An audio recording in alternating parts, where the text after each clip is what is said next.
Bonjour, bienvenue dans cette vidéo. Donc ça faisait longtemps que j'avais pas pu faire de vidéo, enfin, que j'ai pas pu, si j'aurais pu, mais en fait il y a une raison particulière, c'est que j'attends un nouveau micro. J'en avais marre de faire des vidéos avec un son euh, clairement disons dégueulasse comme cette vidéo là, puisque là j'ai voulu quand même faire une vidéo puisque il y a des choses qui se sont passées et que j'avais envie de commenter. Et voilà, donc je m'étais promis de ne pas faire de vidéo avant de recevoir le casque qui va arriver bientôt, mais bon voilà. Là, j'avais envie de faire cette vidéo pour vous parler de ce petit cas qui est apparu sur le Bitcoin. Donc là, pour moi, sur le Bitcoin déjà, donc donc haussier, enfin on est à tendance haussière depuis quelques jours, donc depuis à peu près la quinzaine de septembre, depuis une semaine à peu près. On est en reprise de période haussière. Bon, après, ça peut être un mouvement haussier rapide, hein, ça peut très bien chuter derrière. Donc voilà, on verra. Donc là, je vais réactiver. Non, c'est pas ça que je vais activer. Hop. Donc comment je me base en fait pour dire période haussière? Alors, enfin, j'ai un peu changé mes critères. C'est-à-dire que là, j'ai ajouté. En fait, vous voyez, le boulanger en blanc, les courbes blanches, c'est le boulanger. Et en bleu, c'est ce qu'on appelle le Keltner. Donc, c'est deux signaux qui se couplent, qui peuvent se coupler. Et en fait, vous voyez, donc le cours évolue entre les bandes de Bollinger et les bandes de Kettler vous permettent de voir un peu les zones, donc la zone intérieure et les zones extérieures où on a plus des poussées acheteuses ou des poussées vendeuses. Donc, généralement, quand on est au-dessus du Kettler, on est plus à l'acheteur. Et quand on est en dessous, on est plus vendeur. Voilà, donc, et ça permet de bien voir aussi la volatilité. Et puis, donc là, en fait, moi, en fait, quand le cours il rentre par le bas du Kettner, et ben, pour moi, c'est un signal, enfin, sur le BTC USD, sur le Bitcoin, de m'investir en BTC plutôt qu'en USDT. Et quand, à contrario, quand il passe en dessous de cette borne basse de Kettner, pardon, c'est un peu compliqué à dire, et ben je me mets en USDT. Ah ouais, et enfin, je voulais dire, je complète aussi ça avec le RSI, généralement. Donc quand le RSI est au-dessus de 40 et j'ai le signal de Kettner qui passe, qui se situe au-dessus, quand mon cours se situe au-dessus de la borne de la courbe basse de Kettner, et ben là je sais que voilà, là c'est sûr, je me mets en BTC. Alors c'est que récemment que j'ai pensé à ça, c'est parce qu'on voit bien que par rapport à il y a depuis quelques mois, enfin depuis la reprise de l'effet Covid, hein, on est repassé en tendance à la hausse. Voilà. Sinon, bah, j'ai remarqué quand même que le BTC a des mouvements un peu particuliers. Il a un peu changé, hein, enfin, je trouve, moi, depuis le mois de juin, je trouve qu'il a quand même changé. Enfin, pas que le Bitcoin, mais le marché des cryptos a changé. Et le Bitcoin devient de plus en plus dur à trader, plus en plus technique à trader. Malgré que à long terme, voilà, je pense que c'est beaucoup plus facile de se mettre à long terme et simplement viser la hausse du Bitcoin qui devrait arriver d'ici les 2-3 ans.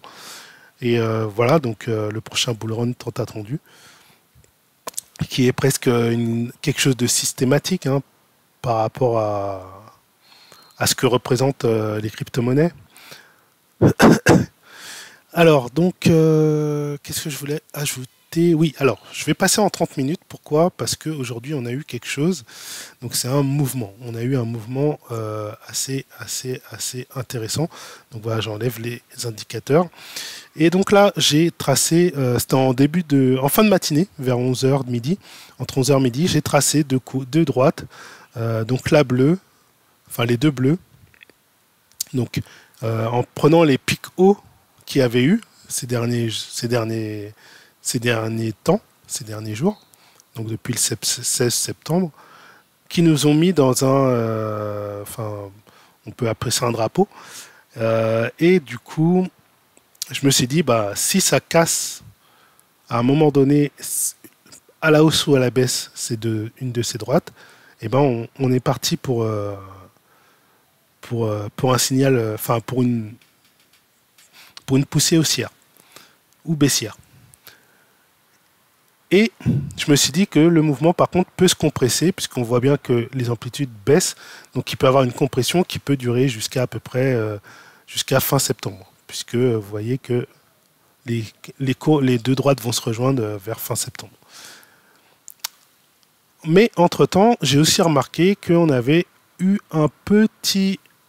une petite compression avec une amplitude beaucoup moindre qu'attendu, puisqu'elles n'ont pas, là, ça a pas été là ici le pic haut n'a pas été rejoindre la courbe, enfin la droite bleue, et comme le pic bas n'a pas été rejoindre la droite bleue.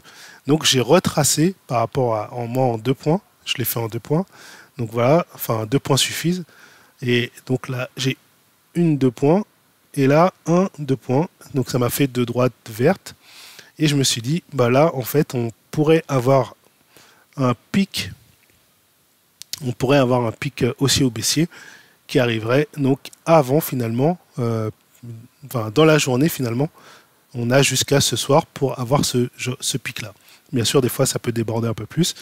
Et qu'est-ce qui s'est passé? Eh ben quelques heures après, donc 12h30, hein, moi j'ai été mangé à ce moment-là, et ben on a eu cette cassure. On a eu la cassure qui s'est faite, parce que moi vers midi j'ai été mangé. Et donc plus tard, j'arrive vers 14h et on était déjà parti à la hausse. Alors moi, c'était pas grave parce que, comme je vous l'ai dit, par rapport au daily, je suis déjà positionné en BTC. Donc simplement, voilà.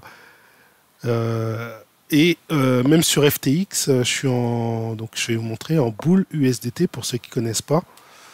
Donc vous aurez le lien si vous voulez inscrire sur FTX. Ça permet de faire comme avec le Bitcoin. Enfin, c'est comme BTC USD, sauf que c'est un signal avec un levier x3 déjà intégré. C'est différent en fait des futurs où vous choisissez un levier, etc. Enfin, il y a une petite différence, mais bon, en gros, voilà, c'est du x3. Et donc c'est bien parce que vous pouvez prendre x3 à la hausse, mais vous pouvez prendre aussi x3 à la baisse. Donc faut faire attention, faut déjà être quand même un peu averti. Mais c'est sympa, moi j'aime bien. Ça permet de booster les performances. Et voilà, donc je me suis mis dessus et effectivement, j'étais content puisque le signal est monté. Alors maintenant, je vais remettre mes indicateurs. Voilà. Et là, on observe, en fait, moi, qu'est-ce que j'ai fait? Sur ce pic bleu ici, le grand pic bleu, on était en haut et je me suis dit, je voyais que déjà ça commençait à baisser. Je me suis dit, je vais me protéger. Je vais placer comme à peu près ici. Le boulanger, il était là. Hein. Il était à ce niveau-là. Donc je me suis dit, je vais placer un stop. Pourquoi je place un stop alors que je suis plus sur une tendance long terme pour rester en BTC. C'est parce que je me suis dit à court terme, ce que je vais faire, c'est que, surtout pour le levier 3, hein, sur le bull USDT, surtout pour celui-là, en fait, je me suis dit, au cas où ça dévisse vers le bas, je rachèterai plus bas quand il y aura un signal d'achat plus bas. Au cas où ça reprend vers le haut, je me mets à peu près ici pour reprendre la tendance haussière. Au cas où ça veut, dans la fin de journée, ça veut remonter, etc. encore. Je me suis repositionné en fait ici en attendant. Voilà. Je loupe un peu si ça revient, je louperai un peu de performance, mais si ça redescend et que après ça remonte, peut-être il y a des chances que je prenne encore un signal un peu plus bas et que je fasse un peu plus de performance. Voilà, c'est ce que j'ai voulu faire. Voilà. Mais bon, si on est vraiment ciblé qu'à long terme, tout ce qui compte, c'est ça. Hein. C'est ça. Donc là, on est en daily. C'est de voir que, voilà, par rapport au Kettler, on est bien au-dessus du plus bas. Et quand on passera en dessous du plus bas, on se mettra en USDT pour éviter de perdre trop de Bitcoin. Enfin, ou justement pour essayer d'en gagner. Ok, voilà pour le BTC. Maintenant, autre chose, oui, c'est que j'ai remarqué un truc, justement par rapport, en sortie de Covid, enfin de confinement en tout cas, vers le mois de juin, j'ai commencé à remarquer des choses sur le changement des crypto-monnaies. C'est que, je ne sais pas si vous avez remarqué, quand vous avez des mouvements comme je vous ai montré ici, des mouvements de hausse là, surtout sur les petites unités de temps comme ça, 30 minutes. Donc là, on a eu un mouvement de hausse par cassure. Donc on commençait à compresser, commençait à plus trop se passer grand-chose. Et on a eu un mouvement de hausse. Qu'est-ce qui se passe après le mouvement de hausse? Souvent, qu'est-ce qu'on observe? On observe une période de stagnation du cours ou de baisse après, mais généralement, le cours se stabilise pendant un moment. Et qu'est-ce qui se passe pendant cette période de stabilisation, plus ou moins longue? Eh ben, j'ai remarqué que les altcoins, surtout les altcoins qui ont le vent en poupe, surtout les DeFi machin, eh ben, elles commencent à pumper. Et donc moi, en fait, ce que j'ai fait, c'est que j'ai ma liste de Bitcoin, de crypto Binance face au BTC ou face à l'USDT. Moi, ce qui m'intéresse, c'est face au BTC, puisque ce que je veux, c'est gagner du Bitcoin. Je veux augmenter mon stock de Bitcoin. Et donc, je veux trader pour gagner du Bitcoin. Donc, je regarde les paires face au BTC. Et par exemple, tout à l'heure, alors, j'avais fait une vidéo, enfin, normalement, j'avais déjà fait la vidéo, mais le son était vraiment sorti trop bas, on n'entendait rien du tout. Et donc, j'ai réajusté un peu mon micro. Et voilà, donc en fait, on était comme ça, en fait, tout à l'heure. Et encore, il n'y avait pas la petite mèche, on était vraiment vers le haut. Et donc, vous voyez, qu'est-ce qui s'est passé à partir de quand ça a commencé vraiment à partir en flèche? Et ben ici, à 14h. 14h30, là, on a décollé, on a passé le Bollinger. On a vraiment tiré vers le haut. Donc, ça s'est passé à 14h30. Et quand on regarde donc ce qu'on avait tout à l'heure, c'est à partir de quand que ça a commencé à stabiliser?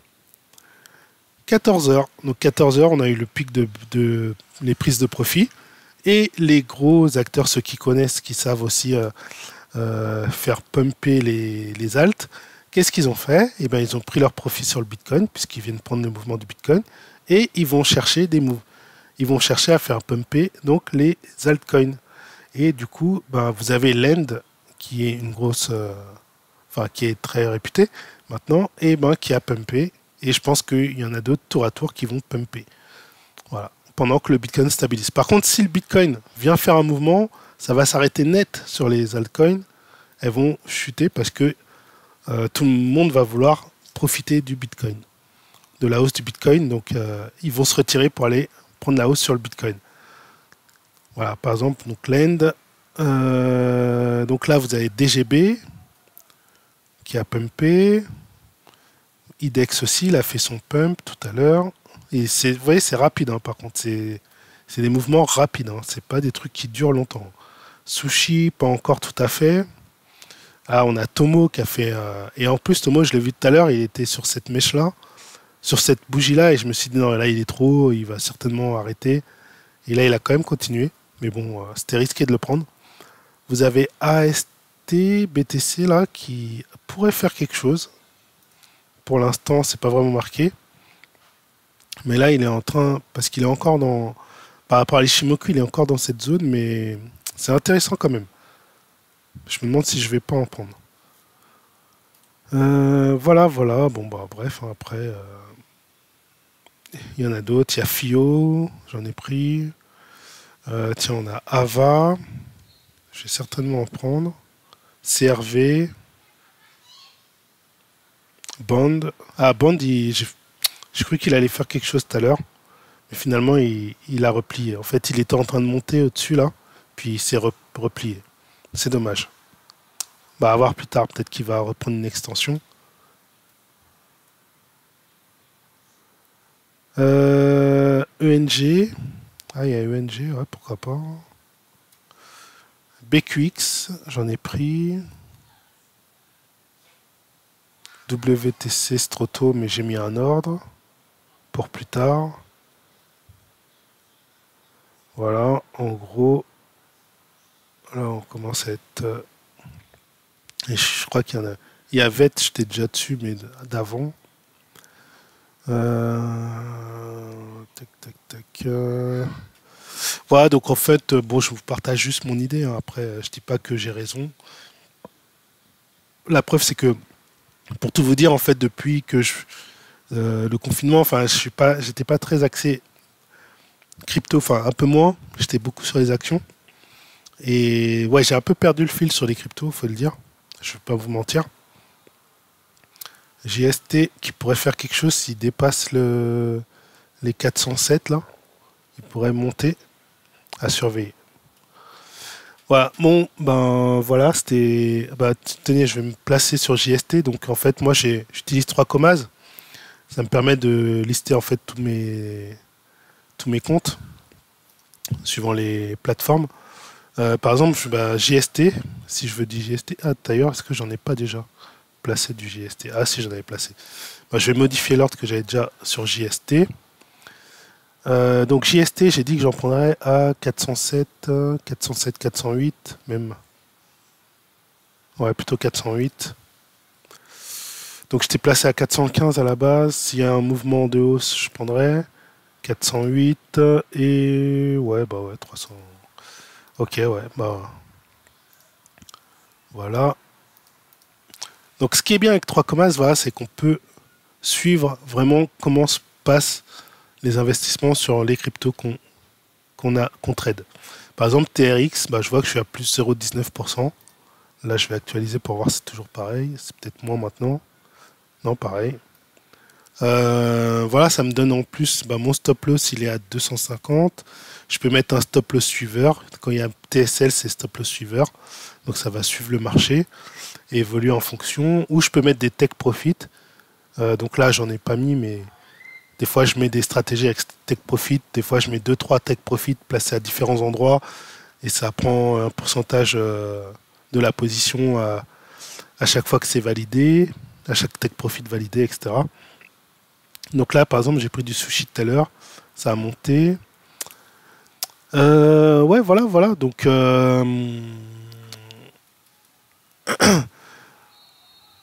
voilà, donc n'hésitez pas à me dire ce que vous pensez. Ah oui, je vais vous mettre les liens de FTX et de 3 commas si ça vous intéresse.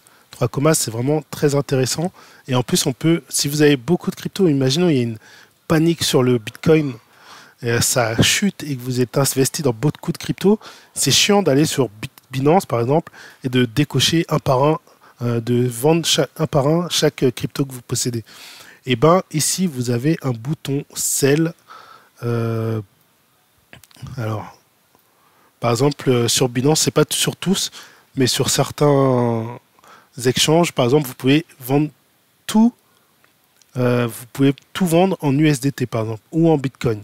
Si vous voulez récupérer tout en USDT, vous vendez toutes vos positions et vous récupérez tout en USDT. Voilà, ça vous fait gagner énormément de temps.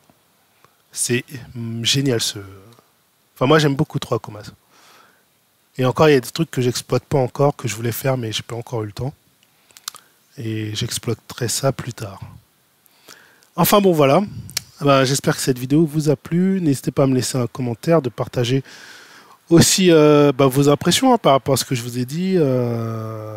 Voilà, par rapport au marché, le changement du marché, etc. Qu'est-ce que vous en pensez et comment vous voyez le marché actuellement? Allez, je vous laisse et je vous dis à une prochaine. C'était un plaisir. Ciao.